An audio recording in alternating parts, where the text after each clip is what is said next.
As his fellow citizens decorate their quaint town, brimming with carols and glad tidings, Cole wants nothing more than to hibernate the winter away.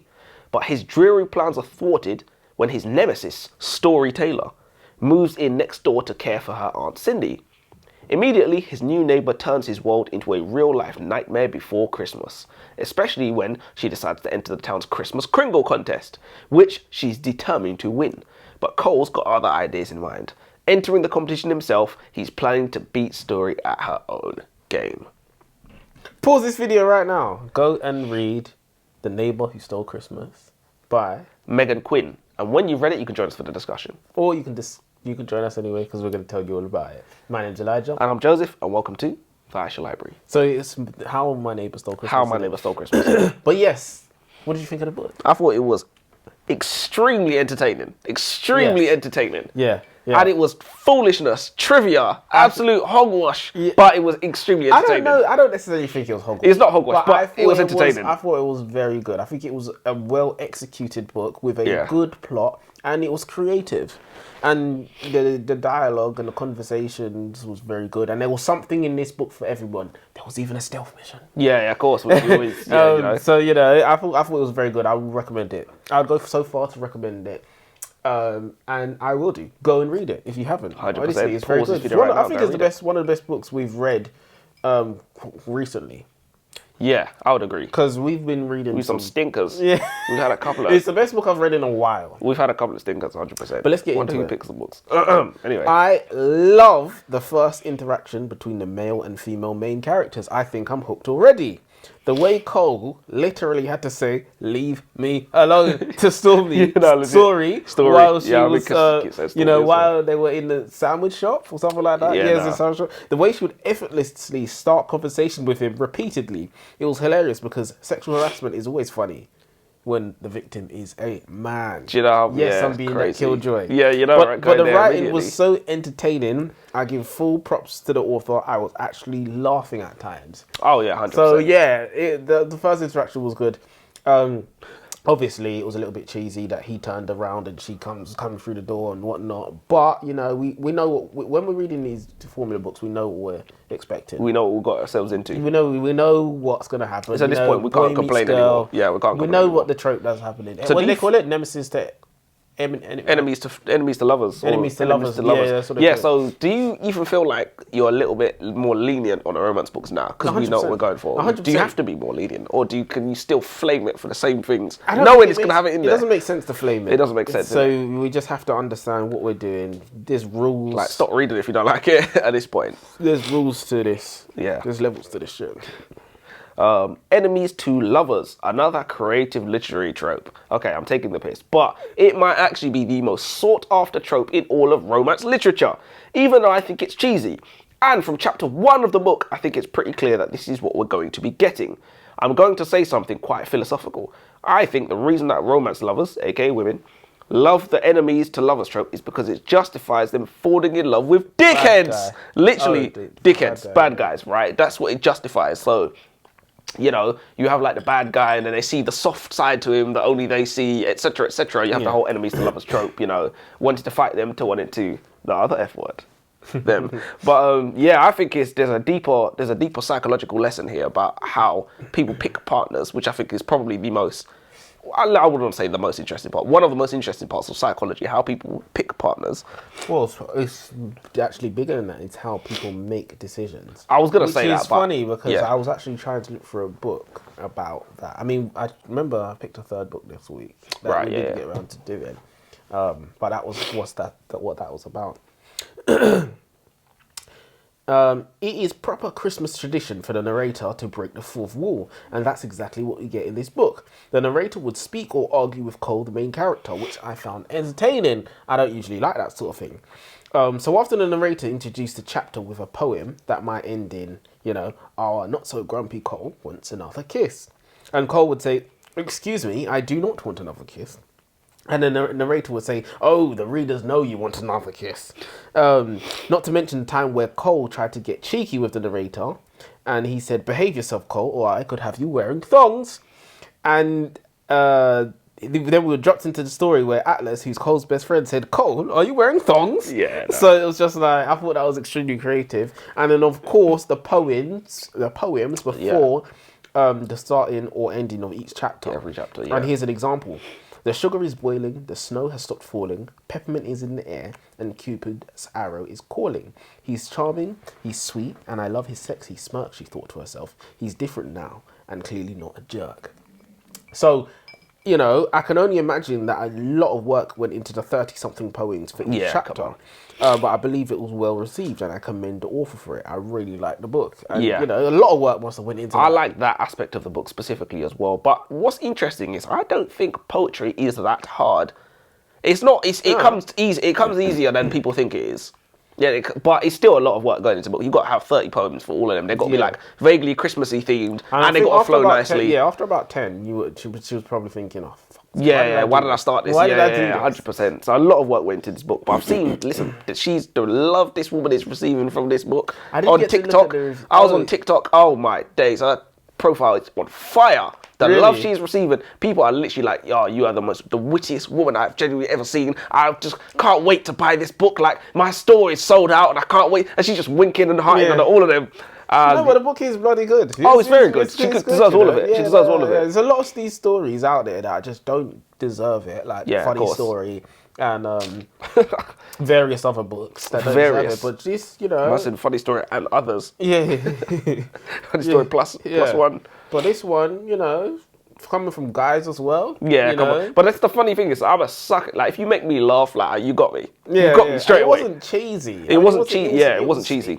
It flowed. I typically think, especially this romance trope, you know, enemies to lovers, I think is always cheesy. This definitely proved me wrong. This definitely broke my one rule, that it's always cheesy, having the whole enemies to lovers thing. Cole Black is the biggest hater I've ever seen. Okay, I get that he's supposed to be a cross between the Grinch and the bar humbug guy, Ebenezer Scrooge, and I consider myself quite a dedicated hater, but this guy is a different level.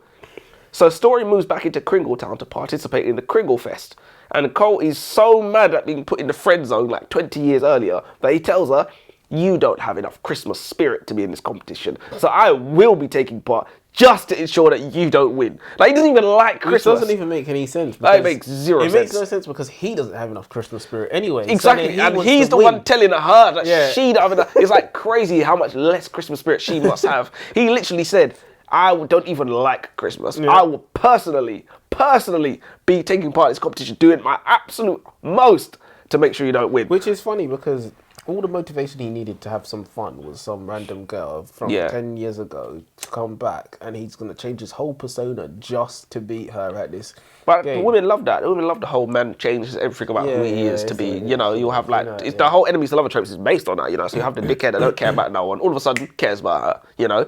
So they like that. They like hard with everybody else and soft with me. You know, they're like busy for everybody else, that makes time for me. So that's where the psychology is. Once you understand that, these kind of things start making sense, you know. Of course. Our main male character, Cole, loves his hometown more than he loves his own pride. Cole lives in a town that love Christmas. They hold a Christmas competition, which they call the Christmas Kringle.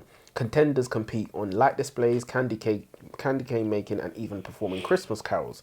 Cole and Story, our female main character, have history from when they were kids, where Story said some hurtful things about the town and left. Upon her arrival a decade later, Story is forced into competing into the Christmas Kringle for her great aunt, who is too ill to compete.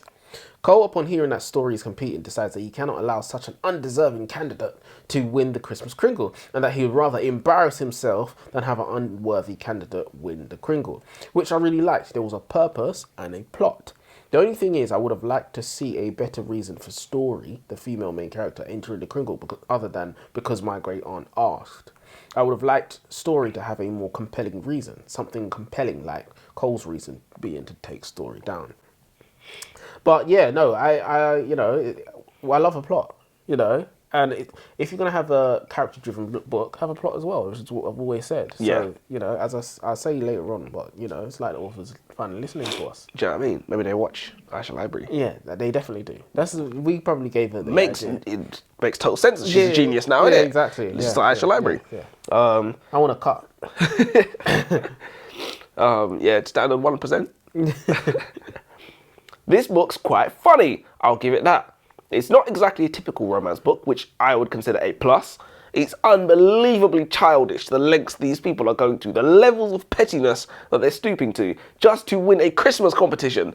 So Story said to Cole, by the way, you've got chocolate on your top lip. And he wiped it, and she was like, yeah, made you look. And then went into her house laughing, you know. Imagine yourself did that in the workplace. You have an argument with someone in the workplace, yeah, you got something here. You're like this, they're like, yeah, made you look. Unbelievably childish, but I did laugh at that. I actually did laugh, because it's been so many years since I heard the made you look thing. Yeah. It's like happy slapping. It's been just unbelievable amount of years. It's not like happy slapping at all. That was never funny. that was never funny. The back and forth in this book is back and forthing. Cole and Story's second encounter on stage was even better than the first. The conversational writing from the author is top class. Here's an example. Story. Cole has a distaste for me. Atlas, the best friend. I didn't know you had a taste. Story. He could have had a taste. Cole. We are in public. Bearing in mind, Cole is just standing there while Story and Atlas are talking about him. But yeah, Cole says, guys, we're in public. Atlas says, would the conversation be going differently if it was in private? And the person on stage said, and in the Kringle, because it was a speaker, on the stage getting annoyed with them, which, you know, I thought was hilarious. It was just like, you know, the conversation going on between all three of the characters. And Atlas as well, you know, he was a good character as well. He was probably the best character. He was, you know, I liked them. They were good. I've got 3 more points. I've got 3 more points. Perfect. As well. And I've got a question of the day. Oh, would you like to go ahead with that now? Question of the day.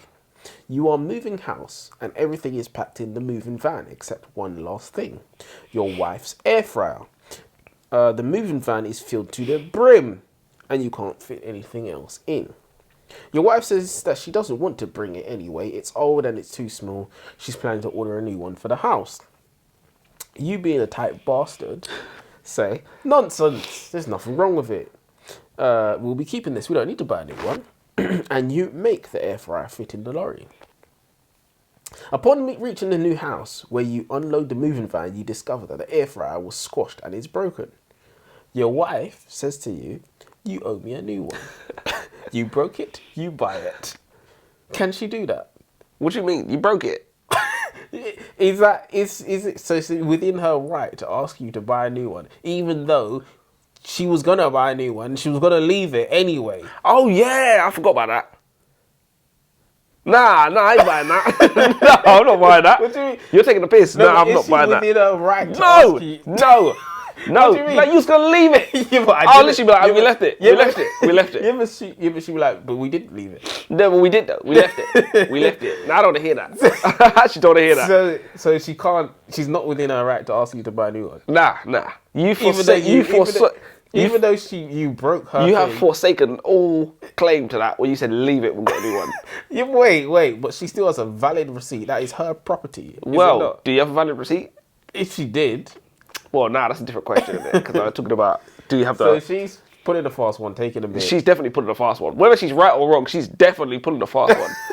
But she's within her right to do that, though, isn't she? I mean, in the eyes of the law, probably you'd have to say so, innit? So in what eyes are you saying that she doesn't have the right? The eyes of your tech with idiot. You know way. You're not doing this. How about air fryer? Cook. How about you learn to cook? How about that? Oh, gosh. But yeah, this is something that kind of happened in my life. And someone was trying to pull a fast one with me. And I was like, wait, what? You was like, I'm getting scammed. I said, it's mine now. The air fryer is mine now. It's not yours anymore. You left it. I brought it. It's mine. Man said he's trying to get scammed. Trying to run a scam on me, you know. It felt like I was being scammed. I like that every chapter starts with a Christmassy rhyme. The warm-lit houses shine all through the town, while Cole walks around with a very grumpy frown. He knows every Kringle will think he's lost a screw as he traipses around whistling Yodelay Hee-Hoo. And it was every single chapter that started with a poem like this, and it wasn't just random, you know, good King Wenceslas came down or whatever. It was literally tailored to the story. Yeah, exactly. It was about the characters. So it was even more, there was like another level of detail that went into it. Yeah.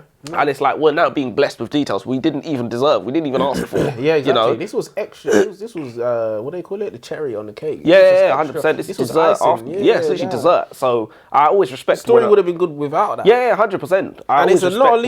As I said, I think it would have been a lot of work to go into. Unbelievable. To tweak these things to make sure they're all, and they rhyme perfectly as well. And there's no like half rhyme. Because when you're writing poetry, sometimes it's like a half rhyme. You're like, nah, good enough. You know, ours were like all on point. I am not a big Christmas person, but I'm a big believer that aesthetics are incredibly important. Holidays like Christmas and Valentine's Day and Halloween generate so much money, not because anybody gives a shit about Saint Valentine or jack-o'-lanterns, but because of autumn colour schemes or snow or Christmas carols or heart-shaped boxes of chocolates. So people who love Valentine's Day, for example, my girlfriend loves Valentine's Day. Loads of people don't know why Valentine's Day is a thing, right? So Saint Valentine used to marry people in secret when it was forbidden. No, okay. So that's why it's called Valentine's Day. It's supposed to be about marriage or whatever, and it's been warped over the centuries till it's about buying girls flowers, and wearing pink stuff. So no one really knows what it's about, but people fall in love with the aesthetic. They fall in love with Christmas. No one knows what it's about. Exactly. No one cares. But present. Everyone gets present other than the guy whose birthday it is. Yeah. So people, fall in love with the idea of going to the shop. You see aisles full of pink stuff, pink flowers, pink chocolates, pink teddy bears or whatever, and they fall in love with the aesthetic. Halloween. People see the autumn colours and the lanterns. They fall in love with the aesthetic. It's not even just that. It's indoctrination. They've been doing it from when they were children. Yeah, of course. Got them into it. I see it every day. Every Halloween and whatnot. Children trick-or-treating, dressing them up. Oh, we need to go get sweets. Which child isn't going to like? Come on, free sweets. They're going to... So I get to knock on every door and get sweets from every adult. And it's the same with the Christmas. What child isn't going to like Christmas? We get presents. Yeah. Yay. 100%. You're literally Children are simple men of simple creatures of simple taste. Well, I don't know, because they might be even cleverer than we thought. They're the ones that tricked us into buying presents for them. Do you know what I mean? We've got to sneak it into their room, pretend like we didn't buy it, Biggest scam ever. So, Story, what kind of name is that anyway? Story, the female main character. Well, I don't know if I didn't like the name. I thought it was creative. I know what the author was trying to do, or I think the author was trying to do. I have no idea what they were trying to do. I think the author was like, she's the story. What else could it be? I thought it was going to be something a bit more, a bit more profound. You was waiting I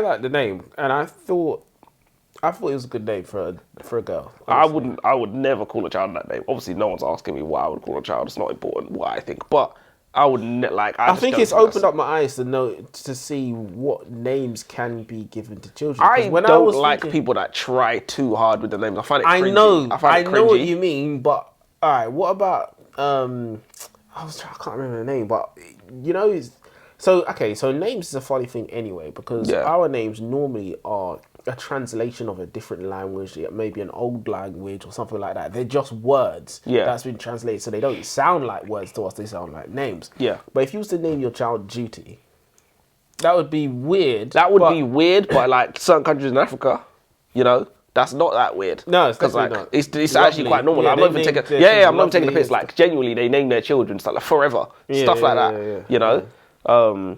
Natural names like that. So, which is not bad names by any sense of the word, but I definitely think people, if that's culturally significant within your culture, I don't think it's so much of an issue. But it's like when you got, a hypocrite though. When Joseph. What do you mean?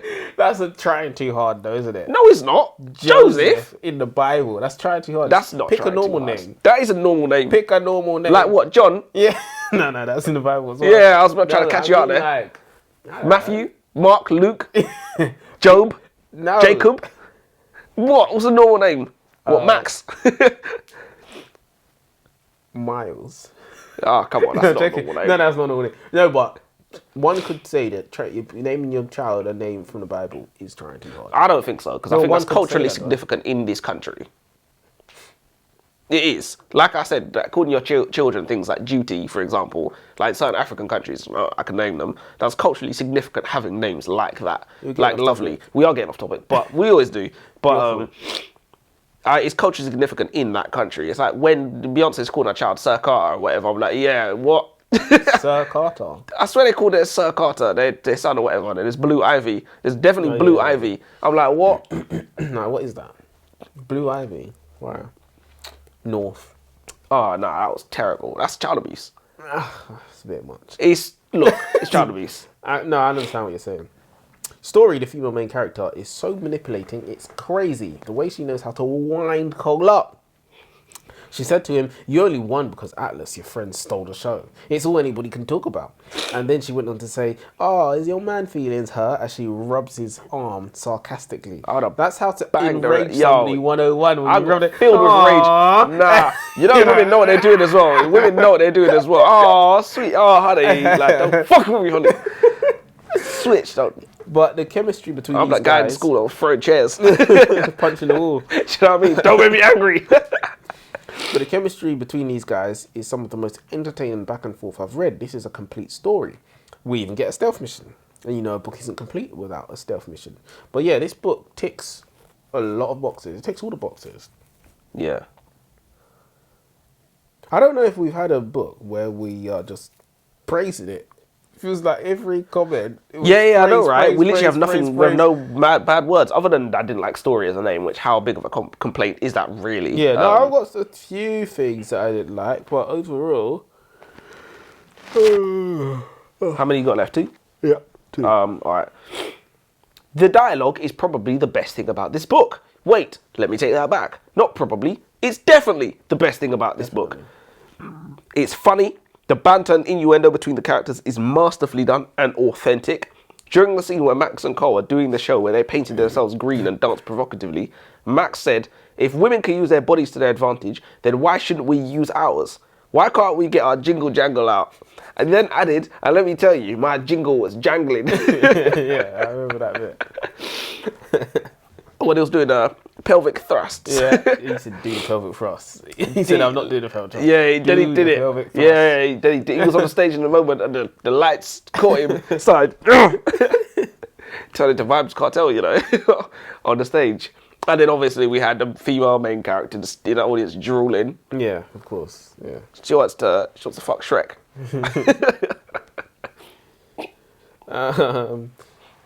The author did a good job of creatively doing the cheesy things, such as the first kiss between Cole and Story.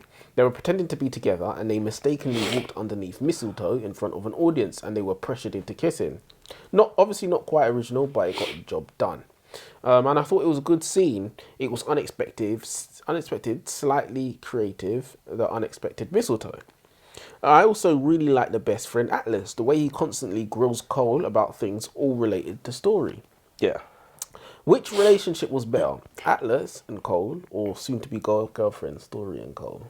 Well, I feel like you've always got to, as men, we're going to see the value probably a little bit more in the friends relationship. I don't know if that's totally true to say. I like them both, and I like as I said, the back and forth between, like, not obviously not for the relationship bit. I don't care about that, but the back and forth, the way Story really they would basically both get at each other. You know, Cole would be like, "Oh, don't trip," you know, all of them type of things. Yeah. What was he say? Break a leg, please. She was like, "Lose the testicle, please." I was like, Jesus, that's what kind of exchange rate is that? Yeah, do you know what I mean? One thing that I would have liked to see is the best friend Atlas have some sort of relationship or partner, because it was a bit mechanical and possibly forced the way he was just used to carry on the narrative, to just give Cole someone to talk to.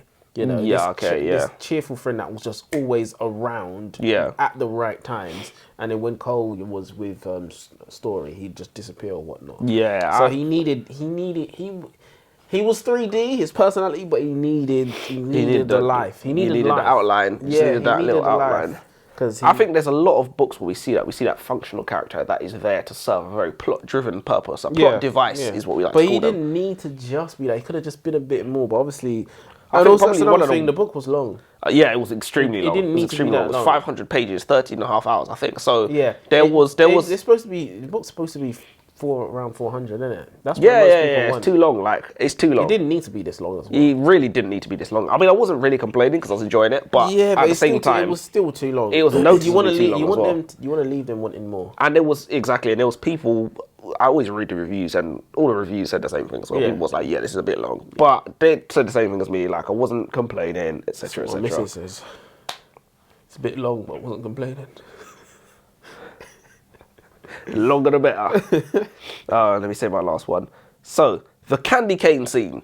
I did a bit of research about this book, and all of the readers and reviewers, so women basically, loved the candy cane scene.